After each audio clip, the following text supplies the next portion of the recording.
morning, everyone, and welcome to Jindal Center for the Global South and Jindal India Institute panel discussion. Today's topic is Beyond BRICS, a new era for the Global South, perspectives from South Africa and India. I'm Professor Dr. Hibatullah Adam, Professor of Economics at Jindal International School and Jindal School of International Affairs, and founder and director of Jindal Center for Global South and associate director at Jindal India Institute. I will be moderating today's discussion. Before starting, I would like to request, please, Professor Sholia to welcome our guests and give his opening remarks, and then I will proceed. Yeah. Thank you, Hiba. Greetings, everyone. Is the mic on? Is this on? Yeah. Thank you so much. It's good to see student turnout, even though the exams are closing in. But it's an important topic, and we have important speakers. So we have good reasons to be here, and let me welcome our two distinguished panelists who are here with us, both of whom I've known and have admired for their work and for their commitment to international affairs and to the Global South. Now, I think Heba will introduce them, but let me briefly reflect on the theme. These are two big democracies of the Global South, our two countries, and we have a long-standing relationship going back centuries. And now, in the 21st century, there is a sense that these two are rising. I mean, a new era is a bigger thing, but these two countries have a rising trajectory. They are often counted as emerging powers. India probably has the size and the resources and the capacity to even become what we call a great power in the world. South Africa certainly is already a regional power, a big heavyweight in the continent of Africa, and could in time also become a major power in the world. So it's in that context that it's useful for us to reflect on perspectives from these two big countries and perspectives of those who have also worked in each other. So our panelists, Ambassador Rajiv Bhatia was our High Commissioner to South Africa. So he knows that side of the Indian Ocean quite well. And Excellency Cedric Crowley is now acting High Commissioner here. So I think they understand each other's countries as well and the way things have evolved. So I think at the bilateral level, it's a strong relationship, and we want to do many bigger things with them to be like the two big pillars of the Global South. So that way, there's a lot already happening and much more in store. But then there is the BRICS format, of which we are also members. And there is also IPSA. There are a lot of formations in which South Africa and India are together. We are also part of the G77 grouping, very important one in the United Nations for developing countries. So if you take all these, we have a big agenda for change. We share common visions for a fairer world order, one where people of the Global South have a greater say in deciding their own fates and also in controlling their own resources. The South agenda is not new. It goes back to at least 50 years or 60 years from Bandung, if you like, from the 1950s and 60s. But now there is this power elite that has emerged within the Global South, and there's more variegation. So I think it's in that context that there is a bigger onus on South Africa and India and other big countries like Nigeria, Egypt. There are many others we can name, which are big populous countries and which also have a mandate to take the agenda of the South forward. With the admission of the African Union into the G20, I think we will also see the collective weight of the AU in world affairs much more than before, and that's of course a great historic achievement of the Indian presidency that we all celebrated in 2023.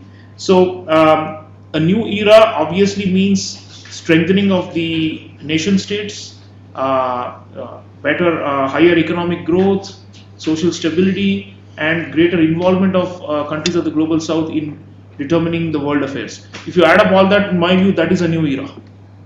And so certainly the question is being asked here. It's not to deny we have a lot of problems, all of us in the developing world. We have a lot of internal problems, but then there is always this aspiration that we are rising or we will rise to the next level.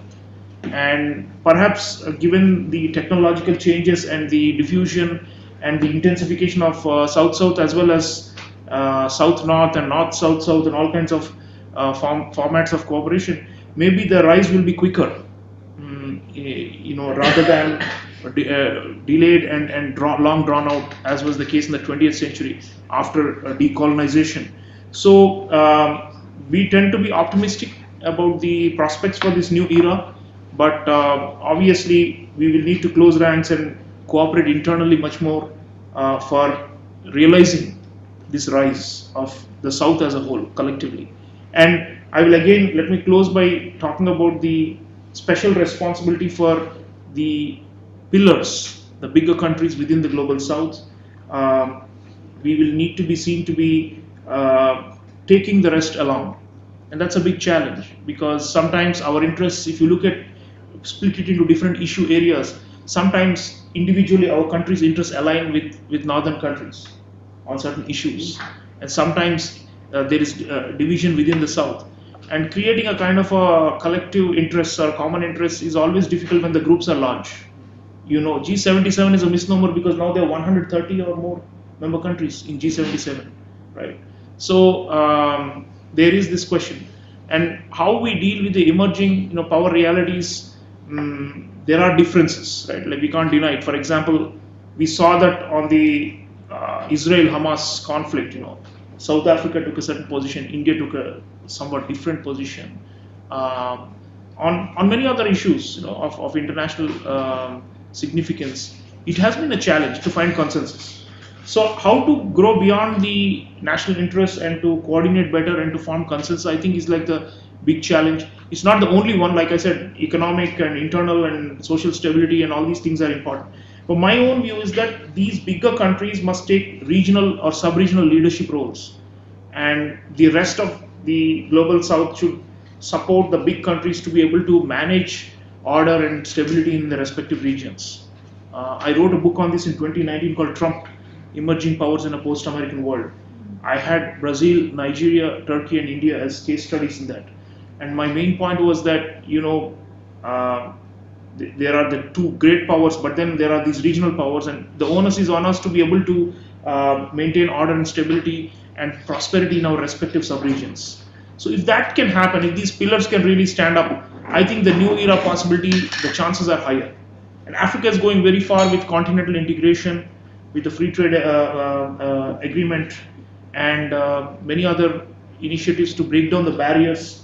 So I think Africa as a has become a force. It's much more acknowledged today as rising than was the case even 20 years ago, despite the challenges and the problems. So I think there's a spark out there. Whether we can light it and make it into a flame that transforms the world order, that is the big question we are posing through this. Is it a new era for the global South? I'm sure our esteemed panelists have so much experience in thinking and writing and conducting diplomacy and engaging with our two respective countries, but also with the broader global South, that we will need with their wisdom and their thoughts as well. So let me thank them for their time and for coming here and for enlightening our student minds and triggering new ideas and thoughts, I'm sure, which can help our students to refine their own thinking.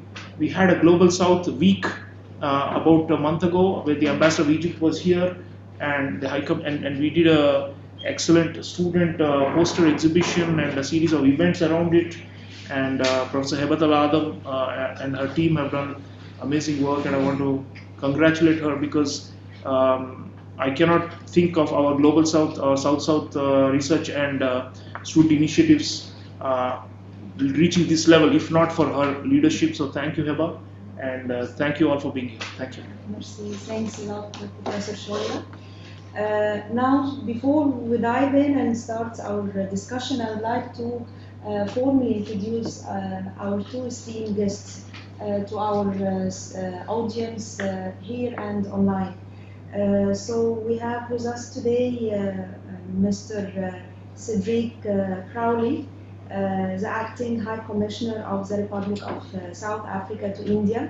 Mr. Crowley's career highlights include leading South Africa's engagement with the G20 and managing the relationship with the United Nations Development Programme, supporting South Africa's role on the UN Security Council, including chairing negotiations for a landmark resolution on African security, heading the UN Department of Political Affairs liaison team to the Southern African Development Community. Prior to joining the diplomatic service, Mr. Crowley held positions at the University of the Western Cape and served on local transitional town council. He holds degrees in arts, education, and public administration with a focus on global governance. Please join us in welcoming Mr. Crowley.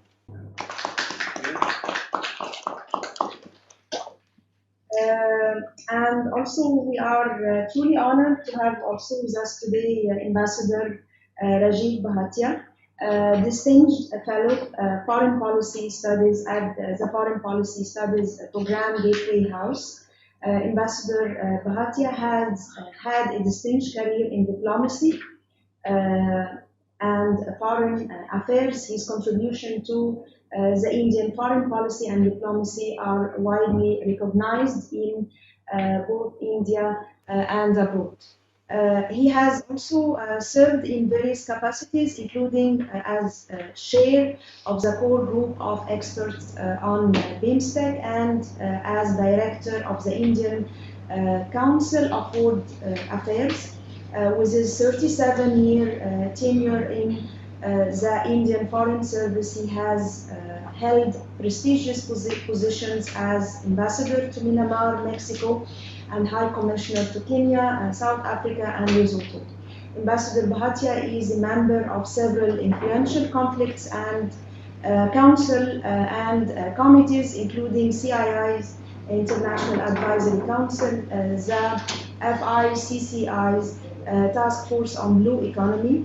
He is also a founding member of the Kalinga International Foundation and a member of the Governing Council of the Asian Conference. He authored several books, including India in Global Affairs Perspective from Sacro House, India-Myanmar Relations, Changing Contours, and India-Africa Relations, Changing Horizons. So all they are, most of them, they are published with Routledge. Please join us in welcoming Ambassador Bhatia. So now we have our to start our discussion. So as Professor Sholia, he has mentioned in his welcoming remarks that the global order is shifting. And today we are going to explore the concept of moving beyond BRICS Plus and whether this signifies a new era for the global South. We will examine this question through the lens of South Africa and India, the two influential members of the former BRICS bloc, now it is BRICS Plus. By exploring their unique perspectives. So we will have a thought-provoking exploration of the economic development of BRICS, the international relation, and the future of the global South. Now, to kick off our discussion, I would like to start by asking our esteemed guests to share with us their opening remarks. So let's start first by Mr. Crowley, please. Thank you, Program Director Professor Adam, to the Dean, Professor Chalia, my fellow panelists, Ambassador Bhatia, faculty, students, Namaste. First and foremost, I'd like to express my gratitude for the great honor of being invited to this very important institution. I just completed a course the other day from Jindal University, so I'm almost a graduate. I'm almost an alumni, and I think with this interaction it should contribute to some credits, Professor, so that I eventually become a true graduate of your distinguished university. So the topic today, Beyond BRICS, a new era for the Global South, perspectives from South Africa and India, I think is very timely. It's timely because we live in a period of immense challenges, be it developmental, security, or digital.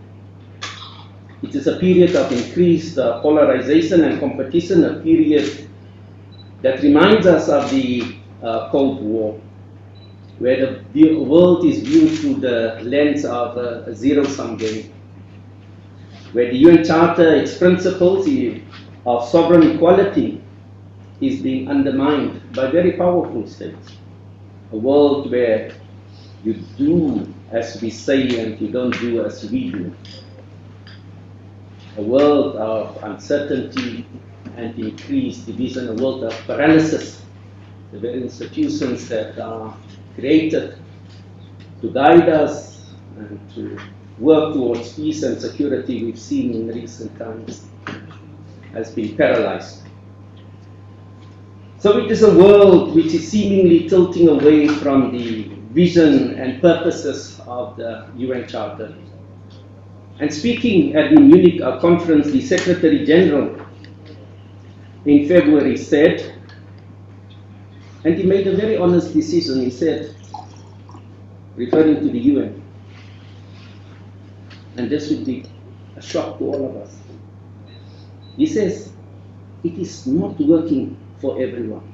Perhaps not a shock for everyone because we knew that some of the more privileged members have always tried to influence the organization to serve narrow geopolitical interests or national interests. So it's not a shock, but to have that in such a public forum stated so clearly and loudly, I think speaks to the honesty and the integrity of the Secretary General, but it's also a wake-up call because, the UN must be the organization most concerned with all of our well-being, all of our security, all of our development, our human rights.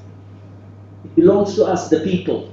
The preamble paragraphs talk about we the people, which include you, the wonderful students of Jindal.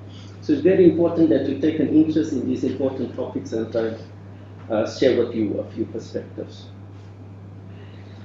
The Secretary General continued at that Munich conference, and he says our world is facing existential challenges.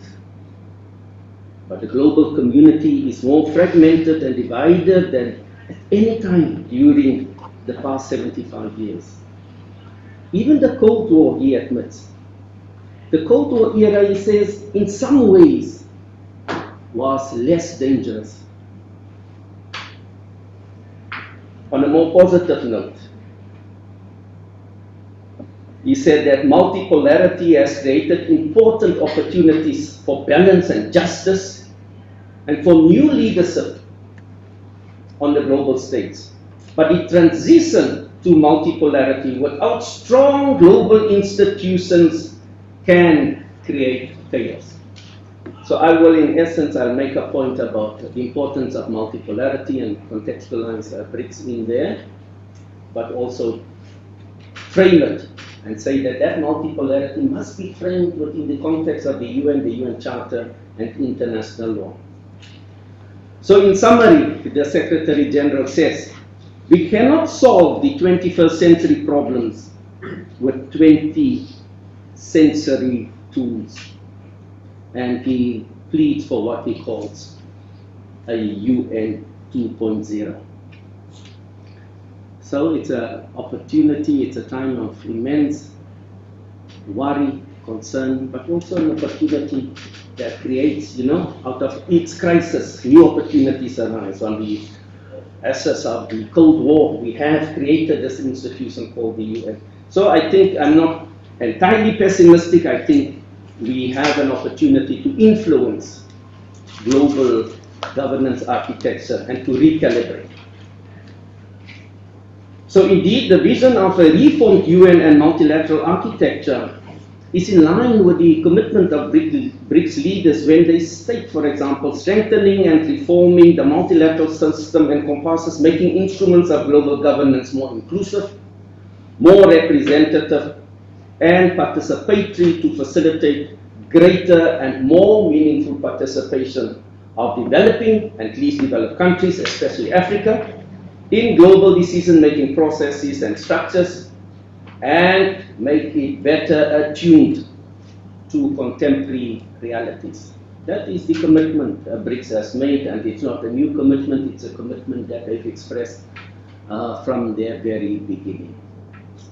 So against this background, and that was a long introduction, I want to focus my talk on three main points. One is a brief historical context of the development of BRICS as a movement of the Global South. Secondly, South Africa's role in terms of the BRICS Summit in 2023.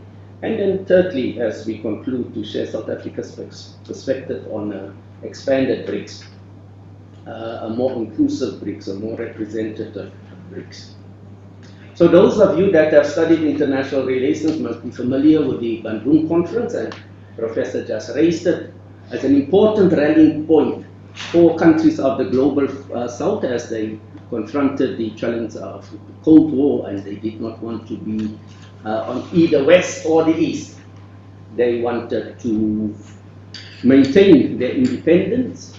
They wanted to ensure that concepts such as inclusivity and solidarity galvanize them in terms of collective efforts towards development, independence, decolonization.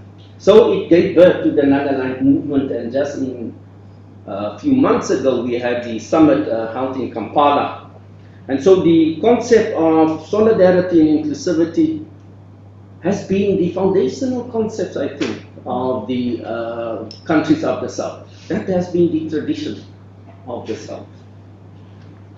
But you know, that tradition also stems from our own national perspectives, I think.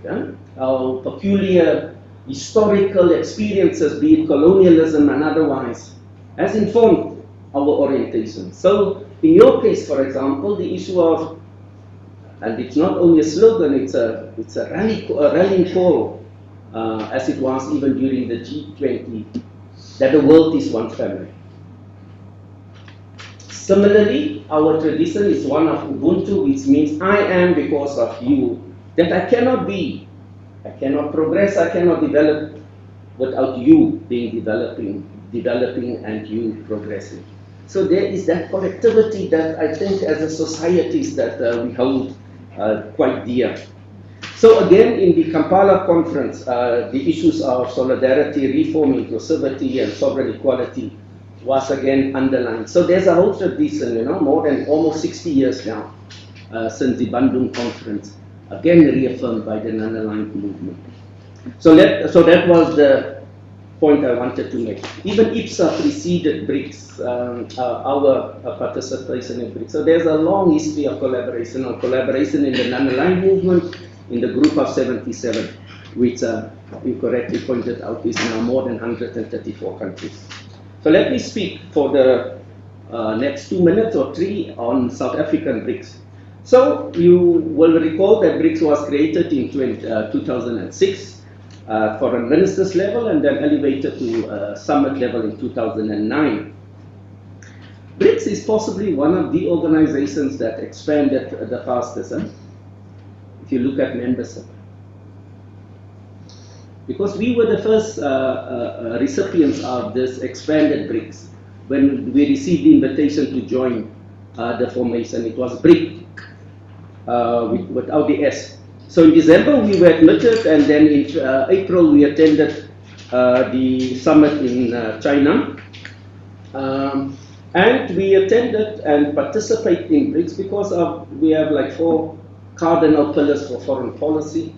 One of it is South-South cooperation, and as you correctly say, also South-North dialogue, because we do have relations, I think I mentioned earlier, to Professor Adam in a private conversation, but all of the countries of the world, we have to, if we are that family that the Indian Sanskrit text reminds of us of. And which family doesn't have problems, have disagreements, differences, but we work it out, don't we? And so we cannot expect BRICS to be this homogeneous society where there's no differences. Not at all. The value of BRICS is exactly the fact that despite the differences, we can coalesce, agree, and reach consensus and consensual decisions. But I'm digressing now, let me go back to the text. So we were invited. And our foreign minister at that time, who was also accidentally an ambassador to India, Madam Johanna Mashabanes, he says the rationale for South Africa's approach was in consideration of a matter of crucial importance to BRICS member states, namely the role of emerging economies in advancing the restructuring of the global political, economic, and financial architecture into one that is more equitable, balanced, and rests on the important pillars of multilateralism. That's what the minister said. We are not joining to create an alternative tool, but we want to strengthen the existing multilateral system codified in the UN Charter and its principles. Our approach to intensifying our relationship with emerging powers and other countries of the South is, of course, through active bilateral engagement, in addition to the work that we do in NAM and the G77, as well as in the UN itself. So our membership has also expanded the BRICS reach in terms of geography, because now a country of Africa was also included in the configuration. And we use or seek to use BRICS to advance our national interests, including addressing the challenges of inequality, unemployment, and poverty. But what we seek for ourselves is also what we seek for the global community. And the sustainable development goals, you can see if you look at text of the G20 and of BRICS, is to see how we can also strengthen that, whether it is through debt relief, whether it is through provision of special drawing rights, making loans available, addressing climate change. Those are issues that will, in our view, address the challenges of inequality, of poverty, of unemployment. So what we seek for ourselves nationally is what we also seek the globe. Because remember I said we are because you are.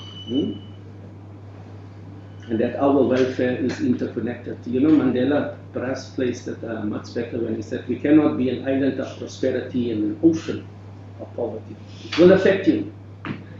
You cannot close your borders in Europe if people are hunger and they're fighting wars and conflicts, which in most cases they've not started themselves.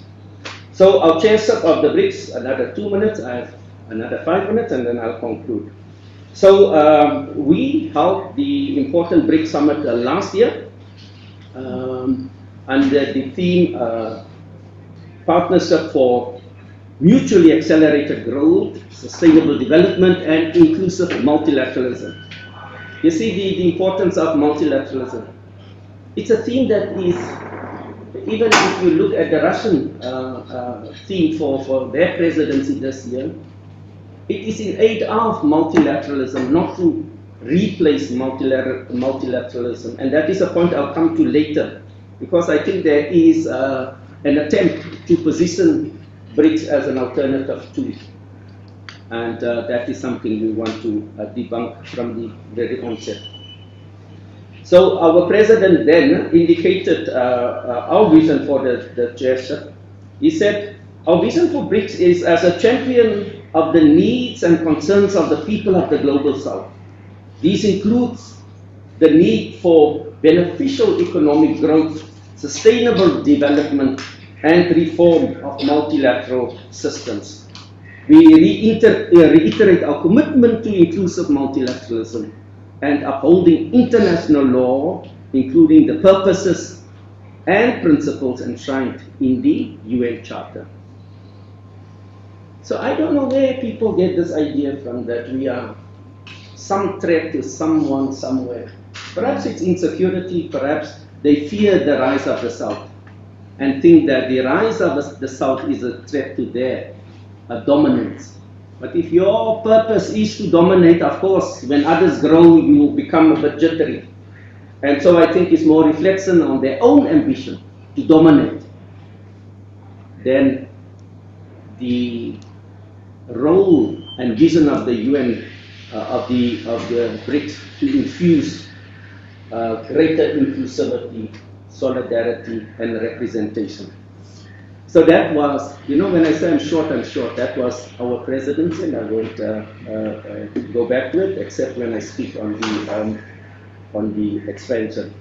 But one of the most important, I think, outcomes of our summit was, perhaps before I talk to the outcome, one of the important characteristics of our summit was the fact, you know how many countries, who can tell me how many countries attended the BRICS summit in Johannesburg? How many countries? There were 31, most of Africa and then global South countries in the main. So when we say inclusivity, at the same time, India held the G20 chairship, and you will recall the number of invitee countries that participated, and that Africa was included as a member of the G20. A remarkable decision.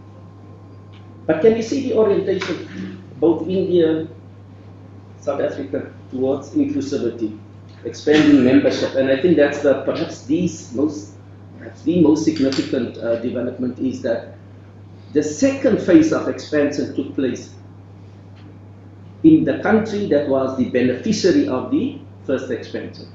Remember I told you we were invited in 2010 after BRICS was formed.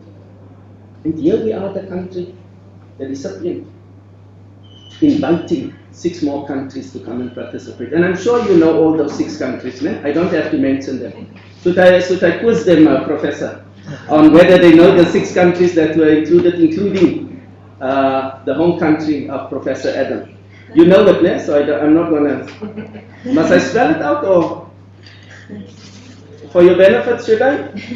No, I think let's give them homework, Professor, and I shall come and mark it tomorrow. So that was an important development, a significant development, because already in terms of GDP, purchasing power, BRICS outshines the G7, or is more, has overtaken the, not that it's a competition, but it's just a reality that because of our population, because of our youth, our growth will be much much more important engines of development. Because Europe is aging, Asia, with the exception of China and some other, India and some other countries, is also aging. So where will growth come from? It will come from India, it will come from Asia, it will come from Africa. So we are important pillars. So we have expanded, and for those worried about the quiz and not paying attention, let me give you the names of the countries that were invited. It was Argentina, Egypt, Ethiopia, Iran, Saudi Arabia, and the UAE. So that is the countries that expanded. 2 countries have not taken up, Argentina has not taken up the invitation, and Saudi has so far not taken up the invitation. It's under active consideration, I believe. So let me make the following concluding remarks. So BRICS has been seen, as I argued, as a counterweight to Western hegemony by many countries And some look at us as this counterweight and as an alternative center in a multipolar world. However, BRICS does not intend to take over the role of hegemon or move decision-making power outside the UN. If you look at our statement, it's always in support of whether multilateral outcomes, whether it's the SDGs or climate change initiatives that are being taken. So it's not something outside.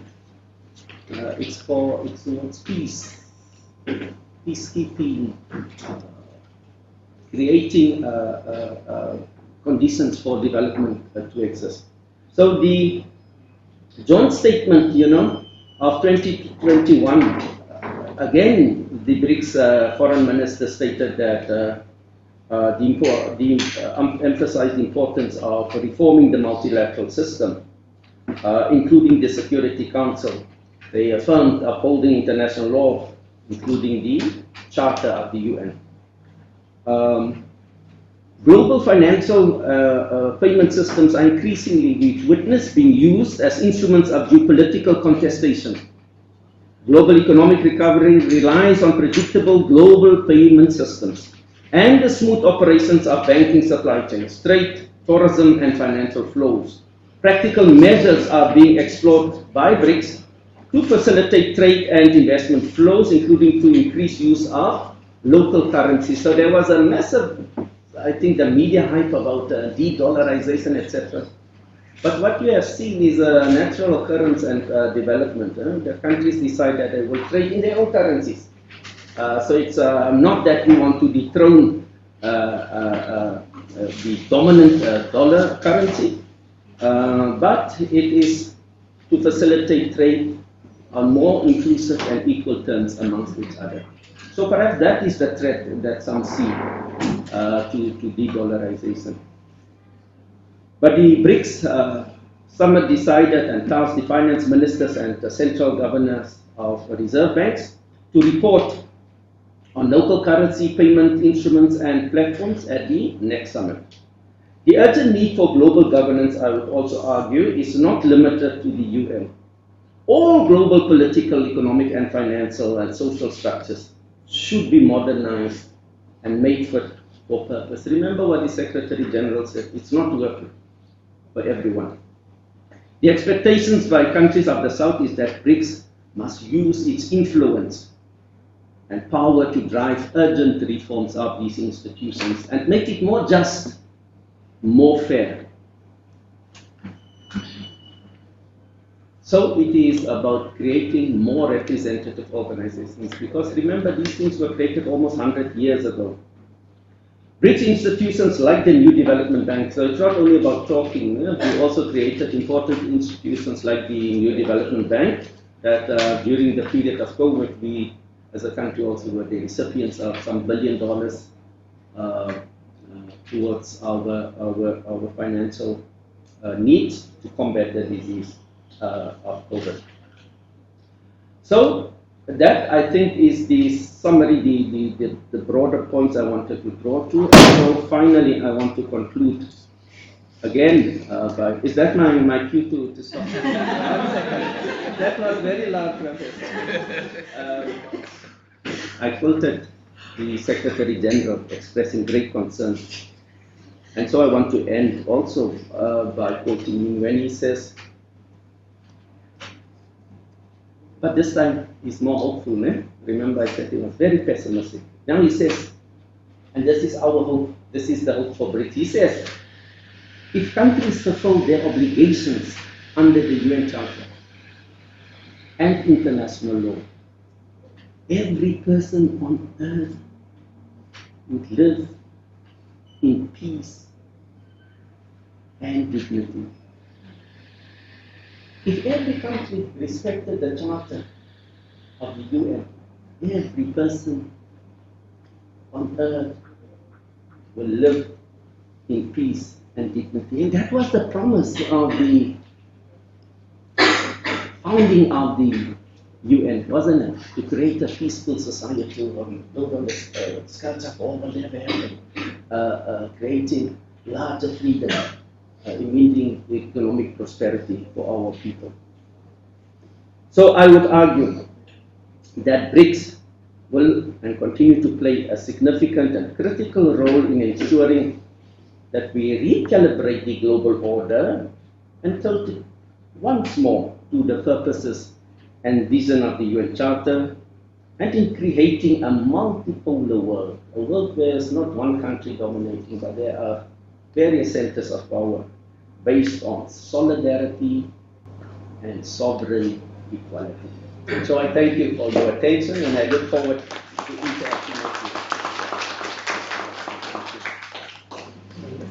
Thank you so much, Mr. Crowley, for sharing your insights and thank you. For sharing your insights about BRICS and South Africa. Now I would like to call Ambassador Bhatia to share also his opening remarks with us. Ambassador Bhatia. Thank you very much, Professor Adam. Dear friend, Acting High Commissioner Cedric Crowley, distinguished delegation of South African diplomats, faculty members, and dear students. I'm very happy that you already have had a detailed presentation on various aspects of the topic today, and so that makes my task easier because I can focus on some of the crucial issues that I really want to highlight today.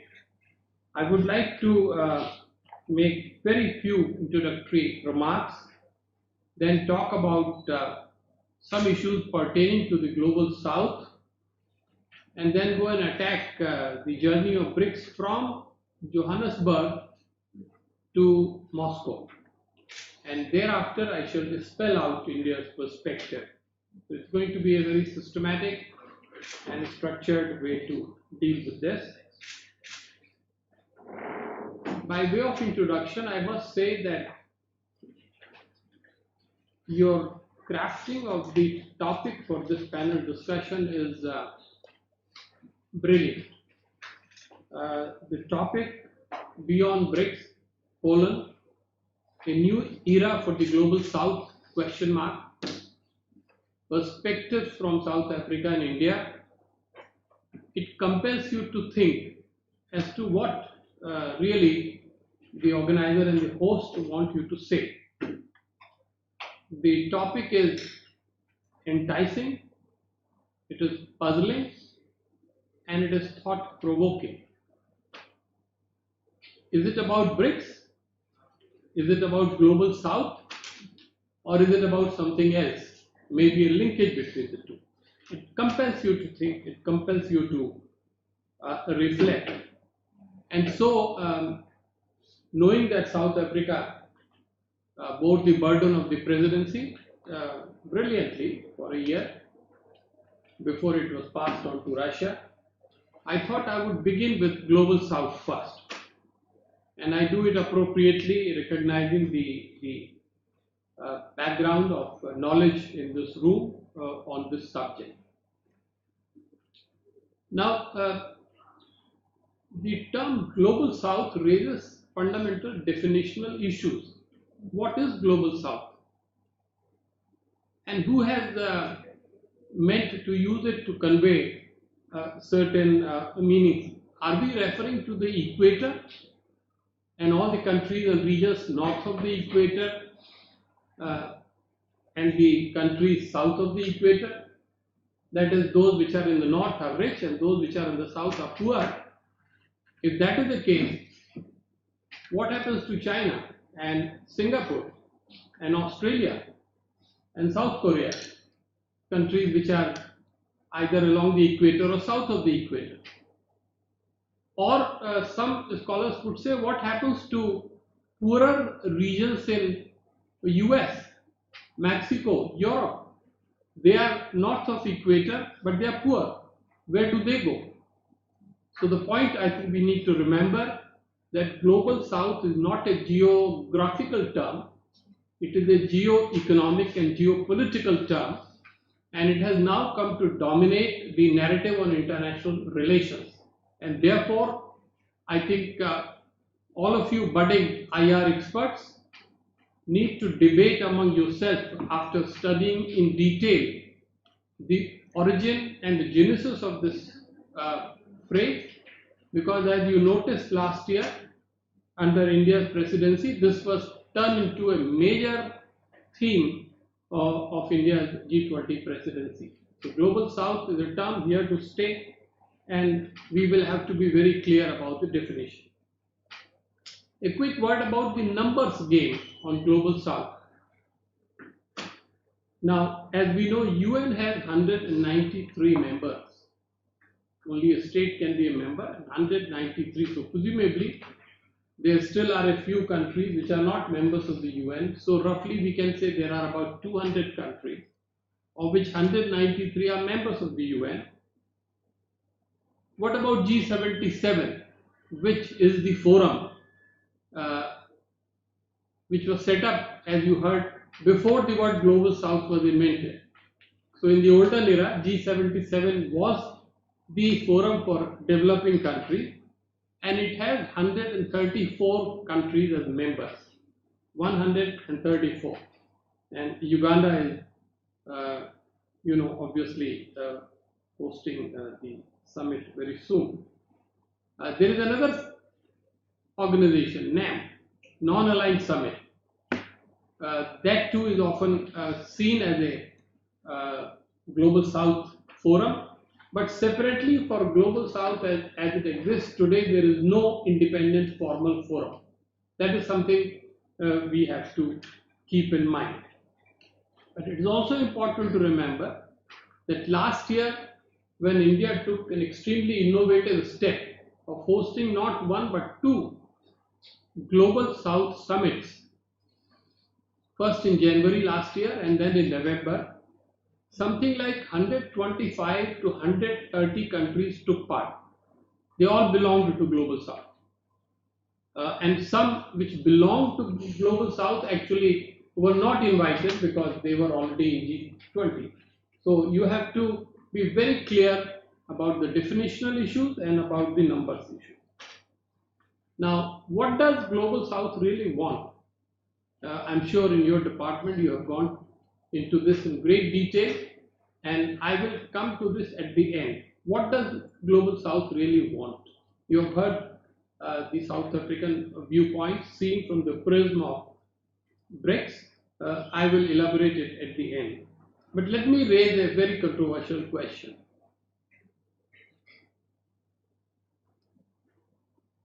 One is the leadership issue in Global South. Who is the leader of Global South, or who are the leaders of Global South? And even more fundamentally, are some of the obvious countries such as China and Russia, are they part of Global South? I think this is a subject you should discuss among yourselves and try to reach to some conclusion. What we know is China was not a member of G77. When China worked with G77, the grouping was called G77 plus China. In other words, the two were separate. Russia was never part of G77. So are they now regarded as part of Global South, or are they East?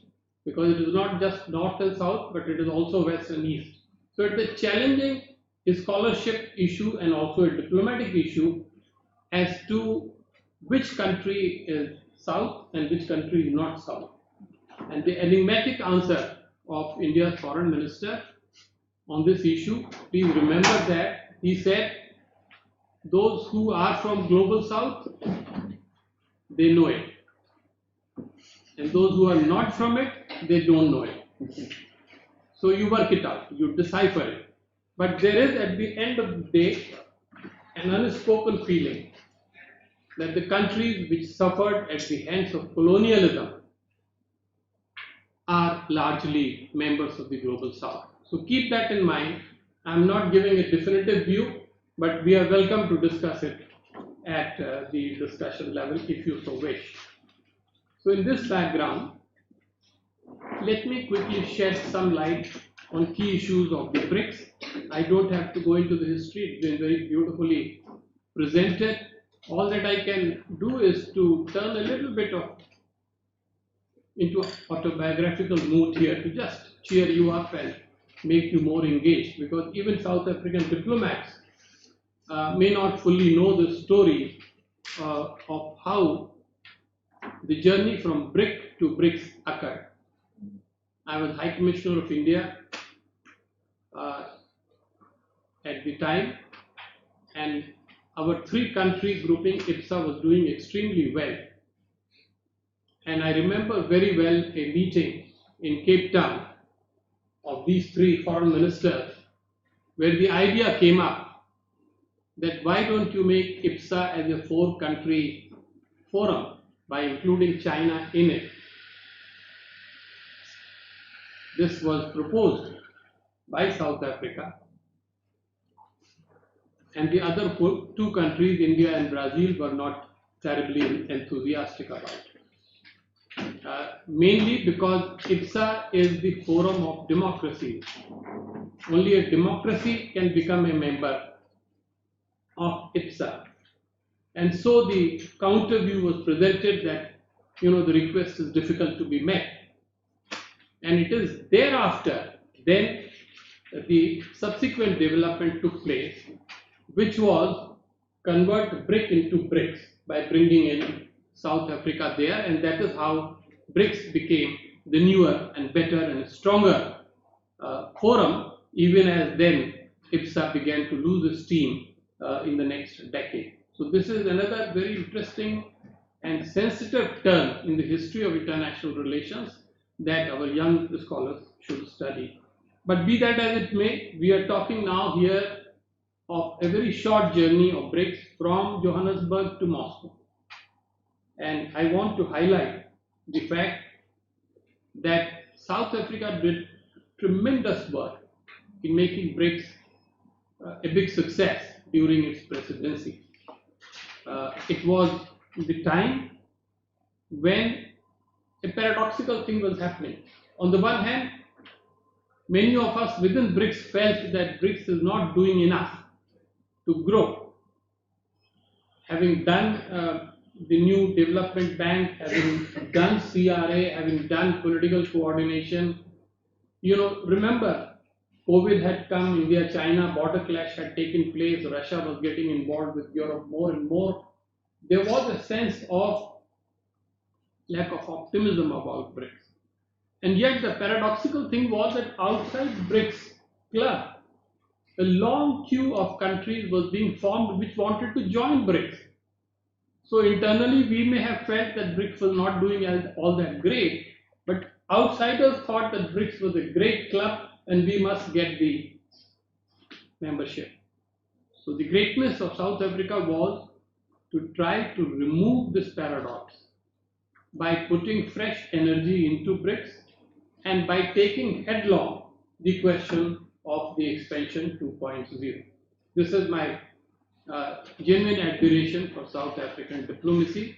They invited all of Africa, and not just Africa, but they also invited several global South institutions so that there could be almost a universal representation of countries at the BRICS summit.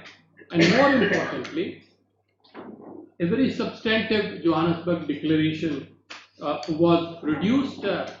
Many important features have been highlighted. I think there was the idea of inclusive multilateralism.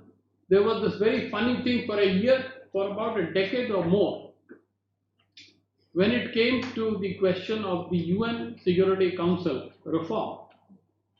Year after year, China and Russia would ensure that all the efforts of India, Brazil, and South Africa to show some advancement would be blocked, but not at Joburg. Joburg, the diplomats sat through the night to produce a new formulation which had been frozen for the past 1 decade, and it was an improvement. It is not a magical wand, but in diplomacy, as you know, things move incrementally, and this new formulation, and you can have a look at it, basically says that China and Russia support the idea of greater role by these three countries, including in the UN Security Council. So this was a forward movement. Expansion we have talked about, and the final thing of Johannesburg Declaration was that there was a clear political commitment that on the three pillars of BRICS there would be forward movement on political and security cooperation, on economic and financial cooperation, and on social and cultural cooperation. So the road was very clearly laid out that we cannot live on past achievements only, we have to build new achievements. And I must say, very frankly, that the Russian leadership has taken upon that challenge frontally. I've been tracking Russian presidency now since President Putin's last inaugural address, and some of the things coming out of Moscow show very clearly that they are set on developing BRICS strategic partnership in all key areas, not just political and economic, but very innovative technological areas, in the field of health, in the field of humanitarian welfare, and in terms of developing this as an institution. And let me be also very clear, President Putin announced that after the last expansion, there are still 30 countries standing outside to become members of BRICS. And he took a very clear position, receiving the mandate from Johannesburg, that our task first is to socialize the new members into the BRICS philosophy, and those who are standing outside, we will create a basis on which they can serve as partners. So in short, India and Russia and probably South Africa seriously believe that first do the consolidation internally of the BRICS, and then only think of some further expansion. Go slow on expansion. Brazil also shares this view. I'm not sure about China, but the fact is that you have to take things step by step. You cannot be a club of 5 and call 30 or 40 people and say, now we will still call it BRICS. Because the very first thing those guys will say, I object to the name. The new 6 people who have been brought in, and as very rightly pointed out, 2 are still. One is clear no, the second one is orange light. The other 3 have no problem with the name. So we have to remember that we have to be pragmatic. My last point very quickly is about India's perspective. I think since largely the audience is Indian here, I presume you know India's policy. Among the various multilateral institutions of which India is a member, if I have to make a top category of groupings which are very, very important to India, I think BRICS will figure in that category. Probably that category will have groupings like G20, Quad, BIMSTEC, but certainly BRICS will be there. I cannot say that all of them can be put in there, but if you're looking at top 4 or 5 groupings that India regards strategically important, BRICS is one of them. So you can understand and appreciate that our establishment gives a very high priority to the expansion of BRICS, to the intensification of cooperation. Why? Because BRICS is seen as an instrument for multipolarity, as my friend and colleague said here, and it is also seen as a guarantor of India's strategic autonomy. So India wants to play a balancing role in the world. BRICS is an instrument, is a guarantee to make sure that when it comes to its central interests, they align with the developing world, and BRICS is there to promote this. I could also say, citing the leadership's comments in this country, it was pointed out that all the 5 members, more or less, are non-West. When you say West, it really means basically G7. So when you say non-West, that means none of this country is a member of G7. We are non-West, said the foreign minister. But we are not all anti-West. Certainly, South Africa, if I may be allowed to speak for my friend, India, Brazil, these three cannot be described as anti-West by any stretch. About the two other countries, their friends, their scholars, their diplomats will have to speak for themselves. And this is the problem. In BRICS, in the further working and evolution, often 2 or 3 trends emerge, and it's only when consensus develops that BRICS moves forward. I agree with Cedric that you cannot imagine BRICS to be agreed on everything. But the trick is that they find a way to work together through consensus on issues of common interest. And I'm very hopeful, I'm very optimistic that the Russian presidency will contribute to this process. There are challenges, we can talk about them, but as of now, we can be quite hopeful of the future. My last point, what does the Global South want, and to what extent BRICS can help it to achieve it? Now, you can't find one document that tells you clearly what does the Global South want. But I think the Indian establishment came very close to listing the demands of the Global South. And I request all your friends and students to go and look at the chairman's summary of the Voice of South Summit held in November 2023. It is there on the record, it is on the MEA's website.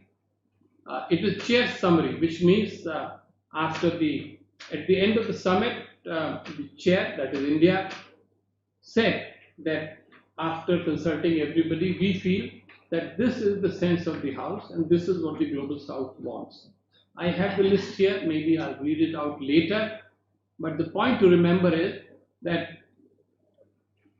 fundamentally the Global South wants justice and equity. It wants more representative institutions. It wants money for development. It wants money for dealing with climate crisis. It wants money for handling the sustainable development challenge. And it wants reforms in these key institutions, multilateral development banks, UN Security Council, United Nations General Assembly, and many others. And at the end of the day, they also want peace and harmony. They want the end of terrorism, and they want essentially very much a focus on women-led development, on digital transformation. So there are 10 demands of the Global South presented through the mouth of the chair of the Global South Summit. But there will be, this is not ironclad. As we meet again in G77 and elsewhere, we'll get to develop this further as well. I think we should be clear that Global South is a force to reckon with, and in many, many ways, BRICS is there to help Global South to achieve its goals. Thank you very much.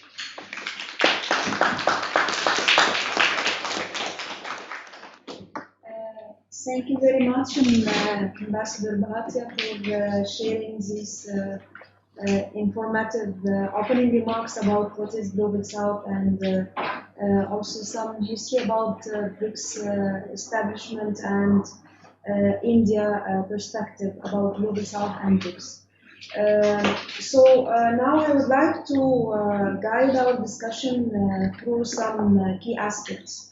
And I will start by myself first asking questions to our guest speakers, and then I will open the floor for questions from the audience participants. My first question goes to Mr. Crowley. South Africa, as you have highlighted in your opening remarks, has played a key role in establishing BRICS. What factors do you see leading South Africa to look beyond the current BRICS frameworks and advocate for its expansion? And how South Africa leverage its, I hope you will get my, because she hasn't understood it. So how South Africa leverage its position to foster greater collaboration and partnership among developing nations, especially the African countries. Very good. Well, thank you very much for those questions, Professor. You know, I think there's something unique about our development as a country, one that was the skunk of the world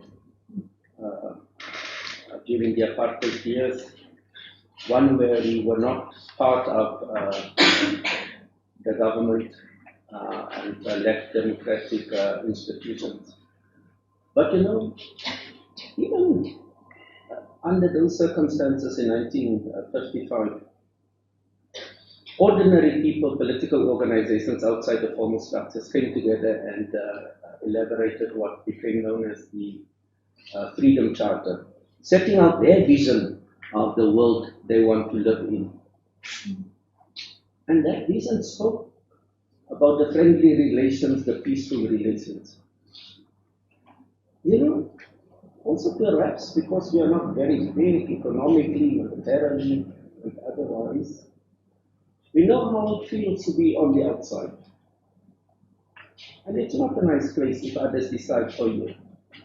You want to be part of that decision making. That's how our people felt when we were oppressed by the white minority government. And so our belief in democracy and inclusivity is not some theoretical construct, it's born out of our own desire. And if we live in a world which we all have to share, then certainly all the voices are required and needed. And so perhaps because we are not a threat to anyone, we are not militarily very strong, the biggest or the mightiest, we have soft power. Because out of our negotiations, where divergent views, positions, we were able to bring people together and say, this is the path. We think that creates a fantastic opportunity for our country to advocate for the inclusion of others, including Africa and the South. And because we also were the beneficiary of an expanded BRICS in 2010, 2011.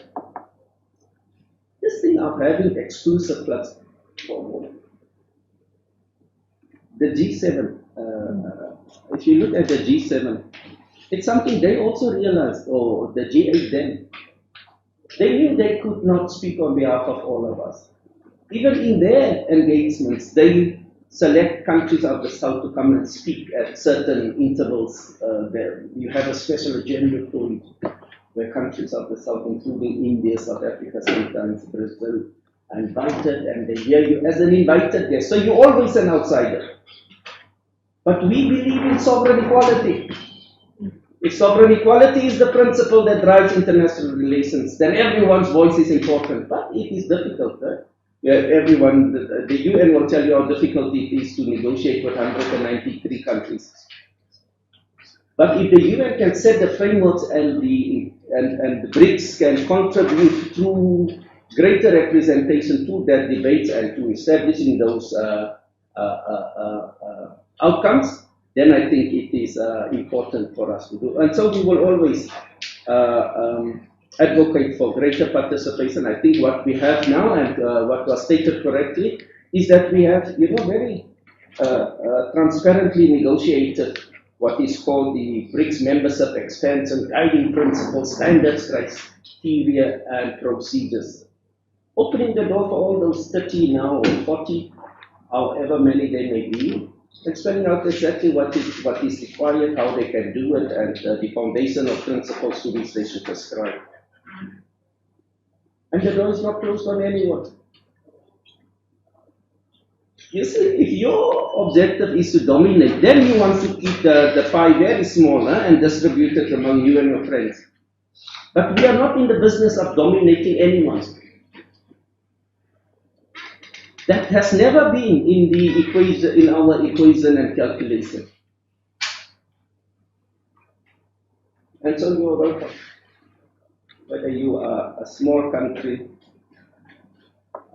without any significant power, ambition, you are one of us, because the principle says inclusivity, the principle says solidarity and sovereign equality. I think that, in broad terms, is what influences us as a country, and of course our own path of exclusion.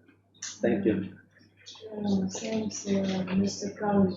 So now my next question is to Ambassador Bhatia. In your opening remarks, you have mentioned India's perspective regarding Global South. So also India has also been a leading voice in the BRICS since its early establishment until date. What are your thoughts on the limitation of the BRICS model for India? Is there any limitations? And how does India perceive its role in shaping a new era for the Global South? What specific challenges and opportunities does India face in pursuing this path? Yeah, thank you very much. I think we are all here to support and strengthen BRICS. And one way to do that is to be honest about its challenges and its limitations also. I agree, therefore, that there is a rationale behind your question. I think BRICS was born and in an era when the world had seen the monopoly of power by the US. That was also the time when G7 was very strong. That was the first decade of the century. But things have changed in the second and the third decade. US is no longer a unilateral, single wielder of power. And then, of course, since then, power has shifted from the Atlantic to the Pacific, from Europe and America to Asia. So in that sense, BRICS is a beneficiary of that power shift. At the same time, I think we must be honest and recognize that in this decade, which I describe as the decade of crises and conflicts, he called it, quoting UN Secretary General, a period of turmoil. For me, it is crisis and conflict. And it is quite remarkable that before the first one settles down, the second one is generated. You had the COVID crisis, you had Ukraine, you had Gaza, you had Israel, Iran, and you just don't know when there will be a flashpoint in the Indo-Pacific coming up. So in this light, we have to recognize that Russia's engagement with Ukraine has created new challenges and limitations for BRICS. China-India border conflict has created a new limitation for BRICS. When the two countries are not even talking to each other directly on bilateral relations, there is a limit beyond which their multilateral cooperation may not proceed further. So it is important for the three Asian big powers to recognize that their multilateral diplomacy has to be of the kind that helps their common child, BRICS. Now, turning to your second part of the question, Global South, as I made it very clear from my presentation, Global South is a much bigger phenomenon than BRICS. It would be wrong to conclude that BRICS is the Global South. Global South exists beyond BRICS. BRICS can help Global South, but Global South has to do more. And I would point out, my study of history shows that neither G7 nor non-aligned movement, and therefore nor Global South, can afford to have a single leader. It has to be a situation of multiple leaders it has to be a situation of collective leadership. And I'll answer my own question that I had raised about China. If China is not a member of 277 or Global South, what is it?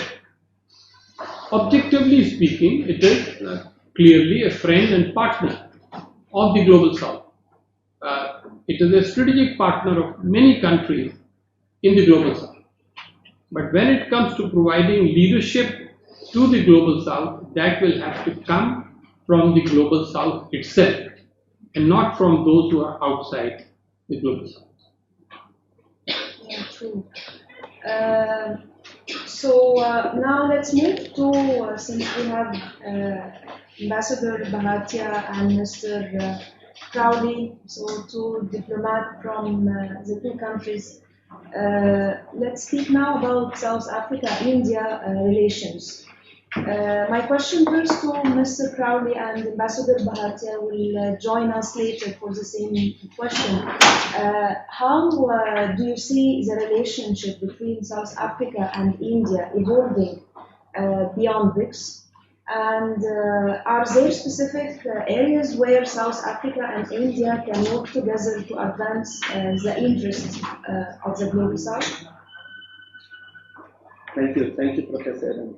I think the multilateral relations is built on fantastic bilateral relations. If the relationship at the bilateral level is working very well, then of course it spills over to the multilateral system. And so we have very solid foundations bilaterally with India. We have just celebrated 30 years of diplomatic relations. But the relationship, that diplomatic relations, is a relationship between the governments, formal relations. Our relationship, people to people, with India spans much longer. The indentured laborers that came from India to work on the sugar plantations in Durban, for example, 1800s, 60s, 70s. We were very Mahatma Gandhi. In fact, we sent us a lawyer. As my ambassador, always, my former High Commissioner used to say, India sent us a lawyer and we sent back a Mahatma to you because of the experience he built up there. So we have these mutual leaders that we all celebrate and revere.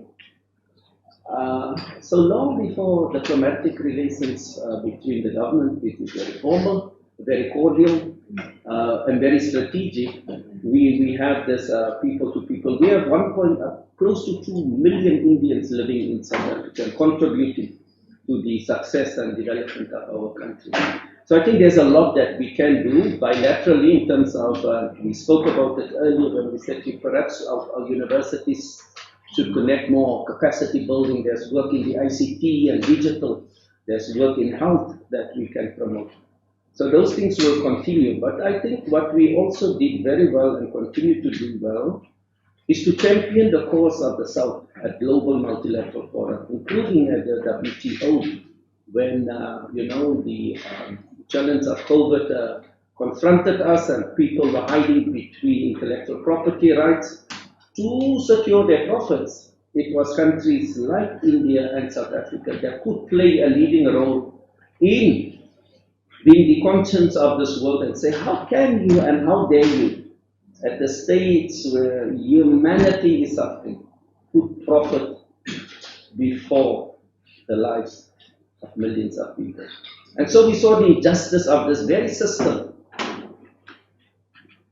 that are supposed to create an enabling environment for all of us to flourish. When it came to their national interests and their people, they closed the borders and sealed off the vaccines and said it will not be exported. It was countries of the South, including China and India, that made the vaccines available, even at a time when they were themselves struggling. Even Cuba, suffering under the yoke of sanctions by the mighty countries of this world, were able to provide medical support to countries. You see how the orientation is of countries of the South. And you see, I quite agree with the Foreign Minister of India. Global South is an orientation. What is your orientation? And that will tell me whether you belong to the South or the West. So that is my sense. Fantastic bilateral relations, increasingly at the economic level. There are benefits, there's increasing trade, there's increasing tourism, and I think that is important, and that of course becomes the building block for us to also advance multilaterally. I think that if you speak to your Sherpa, which I think you will have shortly at the university, he was the first to recognize that the successful negotiations of the G20 outcome document was also attributed to the contribution of Brazil and India. I think he mentioned a few other countries, Indonesia, in ensuring that a consensus could be reached. So I think that's how we collaborate and cooperate in support of each other, because eventually what we want is, in the main, to the benefit of the global South. Thank you so much. Thank you very much. I'll give you short and candid and constructive replies to both your questions.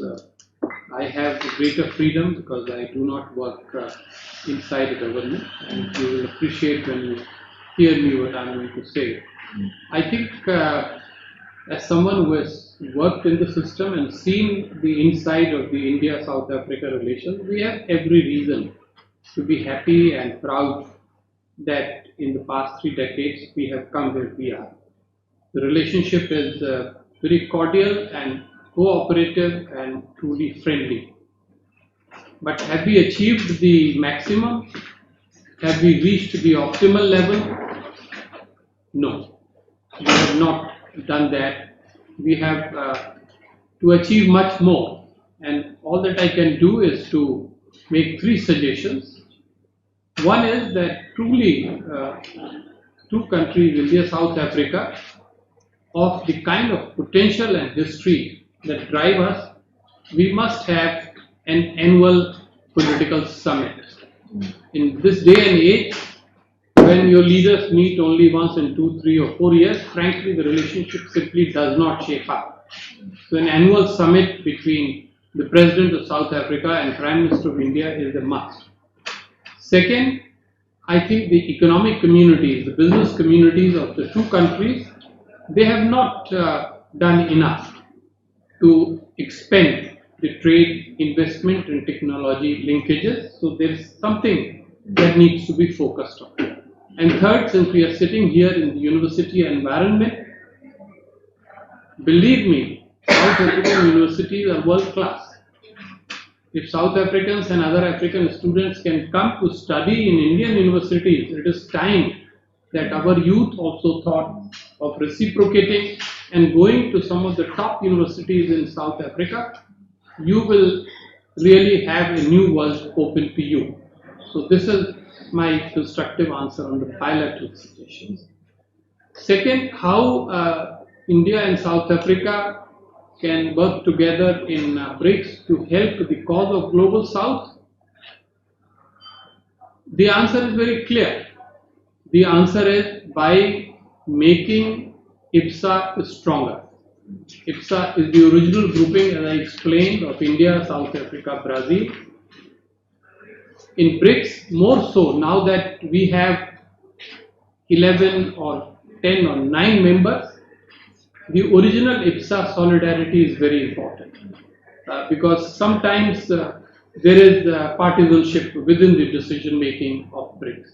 But these 3 countries, 3 democracies from 3 different continents, bound by common perceptions, by common interests, let them provide collective leadership to the global south. And I should be very clear, only these 3 countries cannot be leaders. There will be others. Look at the new members of the BRICS. They will also rightly aspire to be leaders of Global South, and even outside them, there are other leaders who would have a right to claim that leadership. So, while there will be maybe 6, 10, 12 major countries that will have to bear the responsibility of leading Global South, certainly IPSA will have a serious and unique role in taking BRICS and also Global South forward. Thank you, Ambassador Bhatia. Now I I would like to ask the participants here if they have questions, they may raise their hand and ask before we move to the last section of our discussion. Any questions? Yes, Sarkar. Introduce yourself first and then. Yes. Good afternoon to both the panelists. I'm Satyam Mukherjee. I am the coordinator of Jindal Center for Global South. It's a very insightful discussion made by both your excellencies and had a lot of insights on solidarity of Global South and of course the significance of BRICS. Now you mentioned about the new development bank of BRICS, which is a very important institution. So I just want to hear your thoughts and both of you, your thoughts on the augmentation of trade for BRICS. Now, while the bank itself is a very big institution, but the augmentation of trade is happening in BRICS because the economies are also upscale and they're also growing. And China also majorly contributes to the trade share of the intra-trade BRICS trade. So what else is being done at BRICS level? Because the BRICS currency was not really something which materialized. So what else is being done at the BRICS level to augment trade and create a successful trading bloc of BRICS? Okay, no, thank you very much, Satam, for that question. It's not that the BRICS currency never materialized, it was never on the table. There was no such thing as a BRICS currency. I think it's something the media hyped up. There was talks about trade in local currency. So that's a different perspective because BRICS currency would presuppose that you want to move away from the dollar or have it in opposition to the dollar. I think that what you saw in the newspapers then was the frustration with how the dollar has been politicized as an instrument for geopolitical gain. And that is a sad situation, that one country, because of its dominance, abused the system for its own unilateral purposes and ambitions. But you know, the good story about BRICS is that the trade, if you project and you track the trade, for example, my home country, within the BRICS context, how that has exponentially increased since becoming a member. I think that is one of the success stories that is perhaps underreported. The involvement of the business community with each other, meeting each other, having conferences and having shared a platform, I think that has also enabled the flow of business between the countries. More importantly, I think also BRICS invest and in infrastructure that will facilitate the trade, whether it is investment in harbors, in roads, in creating greater connectivity. Those are the enablers of trade, and so you would have to look at that not only in terms of the dollar and rupee equation, the monies that come, but also in that broader developmental frame. All these countries in the BRICS have also expressed support for the African Union for its development agenda, including its rollout of the Continental Free Trade Area. Now, I don't know.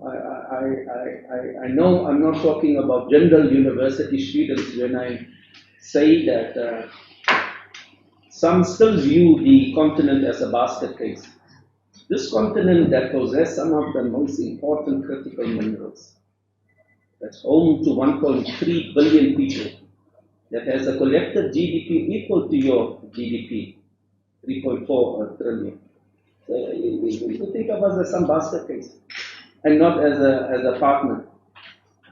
So that's why I say, I see you not, so that's why I say I'm not talking about this student specifically. But you know that how that continent, the growth of Africa, the growth of India, of China, is important for global economic growth. Your growth, and you are one of the fastest growing emerging economies, I think even not only to qualify it as emerging, any economy globally, India ranks amongst the top in terms of GDP growth. That is important.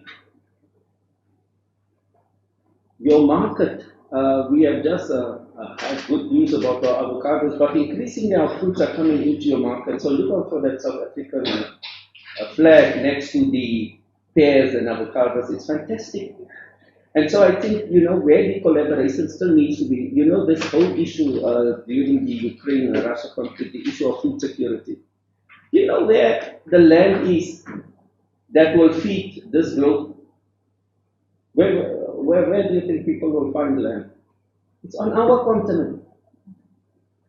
And this thing has been identified by Prime Minister Modi, I think, when he was in Kampala and elaborated the principles for African engagement. And agriculture was right up there.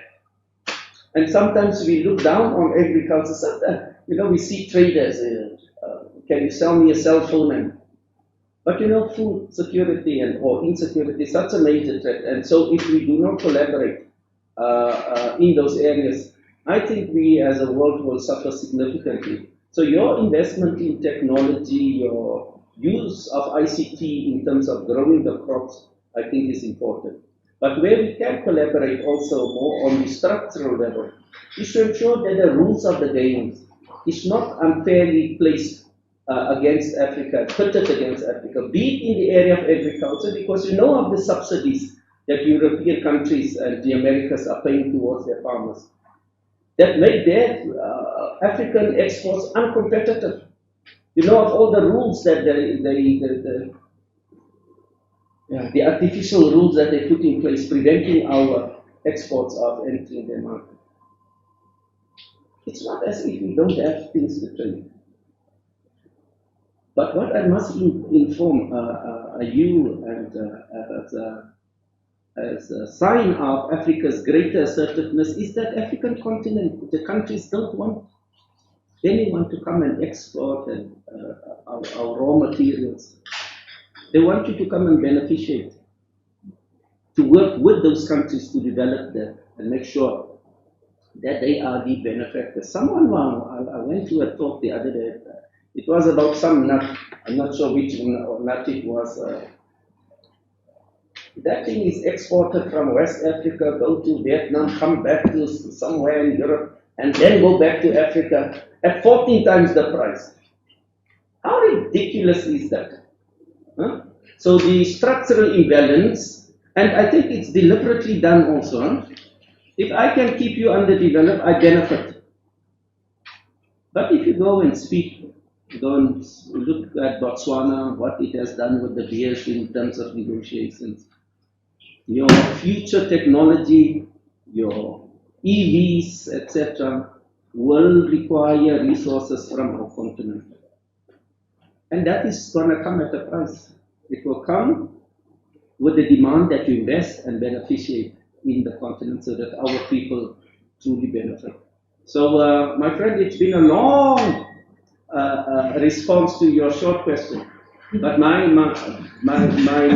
summary is that the trade has increased significantly due to that membership. Relations are good between countries, but it's also by virtue of the fact that you are big players. You are.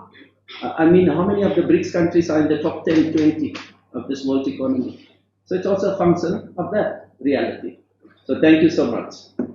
Well, here is the short answer. The success of a multilateral grouping is decided by the quantum of the that grouping trade. Take, for example, the European Union. Take, for example, ASEAN. In comparison, BRICS is far behind. Even the new BRICS is far behind. Second, the trade picture is totally skewed. China's trade with each of the BRICS members is going up. But when it comes to the other countries, their bilateral trade, it is not growing up dramatically by any stretch. So clearly there is a problem. There is a problem, and that needs to be looked at. And I very much hope that the Russian presidency is going to do that. Because unless and until you make trade pillar as a very powerful pillar, it would only be rhetoric that we want to strengthen economic cooperation. Thank you. More questions? Anyone? Yes, sir. Good afternoon, sir. Thank you for the amazing discussion. I'm Rajiv. I coordinate the Jindal India Institute. I also work as an editor-at-large with the International Relations, which is a renowned website in the field of IR. I personally research international relations theory and relational and non-dual worldviews. What I feel that the problem lies at the root is, which is the study of IR, which is done all over the world, starts with materialist worldviews, including realist and liberal theories, which form the building blocks of our worldviews as IR theorists and both as also practitioners. We are poisoned pretty much at the beginning of our journeys in IR. And as an aspiring IR theorist, my question to you as a practitioner is that how do we bridge that divide? Is that when we research on relational worldviews, for example, 1, 2, how do we put that into practice? How do we have more diplomats, practitioners, bring that into everyday practice? In some ways, how Tagore said that teaching should be a transformative practice. Education should turn your worldview into relating somewhere in the relating as one with the world. So how do we do that? What would be your response as a practitioner? You ask very difficult questions, Raghav. But my short short answer would be, we need to bridge the gap between theory and practice. I can tell you that when, if I look back at our curriculum, where, as you say, the realist paradigm was still very dominant, etc., and you had very little input on the thoughts of those in the South, of those practitioners. It says there's this group thinking in the IR schools and in political science. If you don't have Rosenbaum, if you didn't read, promoting Western thinking in our classrooms. Back home we just went to a very interesting period where they talked about decolonizing the education system. So I think it should start with your own scholars. What are they writing about? And do they reflect your values? How can your slogan, your rallying cry of the world is one family? That's not, if that is my orientation, my sense is that would be quite an interesting a worldview that should inform some writing. How do you do it? Because in practice, your diplomacy has also demonstrated that it is not some theoretical construct, you also practice it when vaccines were made available to developing countries. So there's something about your IR that don't neatly fit current theoretical frameworks. So perhaps it's a challenge to us, what in our own societies can we use as a framework, as a reference point to describe what we are doing? I think the other important thing is also for you to be exposed to diplomats. And the work that you are doing, Professor Adam, the work that you have done, you have another office there in the, have you been to that beautiful one there in the Taj Mahal? You should go there. They keep all the diplomats there. I think you should bring those diplomats here so that the students benefit there, because otherwise we'll speak to ourselves as diplomats. But it's that exposure that you should have, because you have confronted us also, you also confront us with your thinking. Some of us have studied, I'm not sure about you, Professor, but mine is decades ago that I went and studied these IR books. So perhaps you have new theoretical perspectives that you can bring to the table. So it must be that collaboration between the practicing diplomats and the aspiring diplomats and academicians that sits amongst you. So it's that exchange that needs to happen. But it also requires you to think, does this framework that I'm being taught assist me it also requires us, BRICS are doing it, G20, having these think tanks to collaborate. The problem is, my sense is that universities tend to prescribe the same books. So whether you were trained in London or in Cape Town, you are telling me the same thing. And I've always criticized our people in the finance ministries because it seems they went to the same business schools. So their theory of what will constitute growth and how development will occur is the same. So it's when you are challenging the dominant theories, when you are having these discussions among yourself, I think that is when you can contribute greatest to the development of our practice as diplomats. And by engaging us more frequently, I like the idea, and here we are sitting with an example of Ambassador Bhatia, engaging actively as a fellow, having there are so many engagements that he has on these important topics. Because if you think that you can do a degree in international relations and have this paper, I must say I was not well prepared when I joined the foreign ministry, and perhaps that's where the foreign institutes, the training institutes come, because they orientate you a bit more. But there's a disconnect between what we were taught and what we are supposed to do. My focus in future, and perhaps this is my post-retirement career that I'm talking about, is I would work with universities, the international relations schools, and teach a course on the practice of diplomacy, diplomatic practice.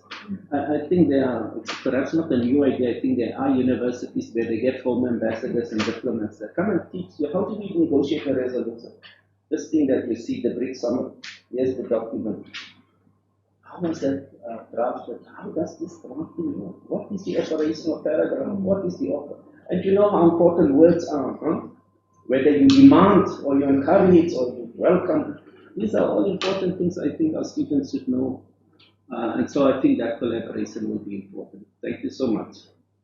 Yeah, I think just to build on this, I would advise you to value the knowledge at the university in all branches of IR. And if you are lucky enough, as I was, to get into the diplomatic service with a strong IR and international law background, you are at the right place. Because my peers and my competitors were the guys who had studied chemical engineering, medicine, sociology, philosophy. They had no idea about what caused the First World War. They had not heard of the Soviet Revolution. Karl Marx, probably they could just spell it out, the name. So the knowledge of IR is a huge asset if you join the diplomatic establishment. But at the end of the day, what matters for a diplomat is the opportunity to soak the atmosphere of a foreign country where he spends 3 or 4 or 5 years, maybe sometimes even more.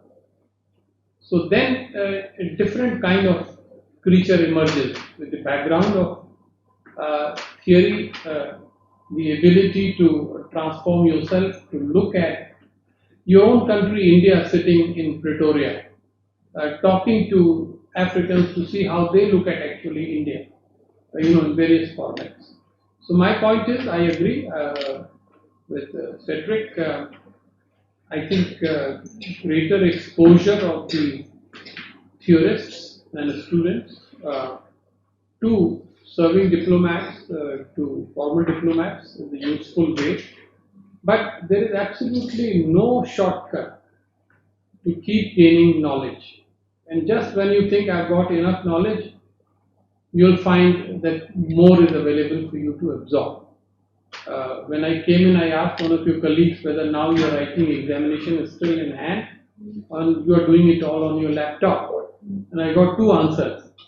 So I think if I were to ask that in Europe and America, they would laugh at you if you said, I'm still writing in hand, on paper, my examination. So world is changing. Only those who manage to run with it will succeed, will get the glory. And I think I'm very happy that after a long gap, a university has done something like this. All strengths to your help. Thanks a lot. So now we have, please. Thank you very much. Just one contribution to that scholarly question that you asked, and I let the panel address it very well. You see, the question you're asking is very important, and I think we need to have constant discussions around the theories. Because yes, if you look at the text, the current text we're using, they're Eurocentric. There's nothing about us. And theory is important because it informs how we think about ourselves and the environment where we're operating in. There is an emerging debate in South Africa, as my deputy is saying, decolonization, coloniality, actually there's a theory coming, decoloniality, which simply means that your cultures, it incorporates, local thinking. For example, in Africa, we've got Afrocentricity. Of course, it's something that came from the diaspora African in America. But now it's been really doing a lot of changes in the academia in South Africa. We need to develop our own theories. I went to a conference here not long ago, academic conference, and the papers were sent to me. Everybody's quoting the European scholars. And now, if you do that, especially it was a conference on Africa, if you continue to do that, when you go to Africa, you are not going to go as an Indian. You are going to go as a European. And as a result, you are going to repeat the same mistake that Europeans did, colonialists. So India, in fact, has a lot of history, cultures, all this. You need to develop theories out of your achievements. Actually, one of the things that I wanted to mention is that we have developed new theories. There is an Advaita, there is a Buddhism theory. Yes. But there is no such mechanism to put that into practice right now. So that way, we have a lot of research happening. There is a movement on global IR, which is past 10 years has been producing a lot of literature. But there is no interface with practitioners. So that is where we are lacking in some ways. Because I don't think we do enough as a university to bring that discussion on in a platform like this where you've got practitioners as well. So we can, I know that this discussion will take more time, but we can have, later on more on it. Maybe we can have a specific session. Actually, it is a nice topic. So it's completely fine. I have here lights. I don't know. So let's conclude this session. So to conclude, as we have seen and heard from the discussion we had today, the emergence of BRICS Plus presents a complex and dynamic development with far-reaching consequences for the global order. I agree with the point that you have shared. It is not here about BRICS against the world order, but we can work in collaboration together. So BRICS Plus offers a platform for developing nations, particularly South Africa and India, to amplify their voices on the international stage and advocate for their interests. South Africa, with its unique position as a bridge between Africa and the developing world, can play a crucial role in fostering cooperation and development within BRICS Plus. It can serve as a gateway for the continent's vast resources and a champion for other Africans' specific needs and challenges. India, a rising economic and political power, can contribute its expertise in various sectors like IT and pharmaceutical and champion the cause of the Global South within the BRICS and also other Global South grouping like what Ambassador Bhatia has already mentioned. So India's assertive diplomacy and growing influence can shape the agenda of BRICS Plus and promote a multi-polar world order. As we move forward, it is crucial to continue exploring the potential of BRICS Plus and its impact on the international stage. By working together, we can achieve a more equitable and inclusive global order that reflects the rise of the global south. Thank you everyone once again, and thank you for my dear esteemed guest panelists for joining us today. I hope that you have found this is as a informative and stimulating discussion. Now I would like to request please Cedric as the center coordinator to give a vote of thanks, and we'll end the discussion. Thank you. Good afternoon, everyone, for present here. As we draw the curtains on this insightful panel discussion, I am imbued with gratitude for everyone who is seated here. Now, on behalf of the Jindal Center for Global South and the collaboration with the India Institute, I extend a heartfelt vote of thanks to both the panelists seated here, Mr. Cedric C. Crowley, the Acting High Commissioner of the Republic of South Africa and India, and Ambassador Rajiv Bhatia, the Distinguished Fellow 146 Studies Program at Gateway House. And thank you for sharing your invaluable perspectives on multilateralism, the foundational ethos of BRICS, and the evolving concept of Global South and how solidarity works within our countries. And I think it's quite remarkable that we have organized this event exactly 6 decades and 9 years since the conclusion of the Bandung Conference, which you all spoke of at length. And I just want to add a little symbolical note that on this anniversary of Bandung, this congregation of students, academics, and professors seated at the same table as seasoned diplomats, practitioners of Global South countries, discussing a new era for the Global South at the center of global fine learning, situated in rural Haryana, and having such high demand that we run out of chairs to see people. I think it's very emblematic of the success of the Global South political project, which is guided by the Bandung Consensus, the Bandung Solidarity. And I thank you all for being a part of this beautiful moment. A special thanks goes out to Professor Hibatullah, Professor of Economics and the Founding Director of JCGS for moderating this session and giving us such meaningful discourses. Our audiences with professors, academic students for making this engaging, especially Raghav. Thank you for your very insightful questions as well. And lastly, thank you for Team JCGS for helping organize this event and making this a success. Thank you one and all, and please join us for further events. Yeah.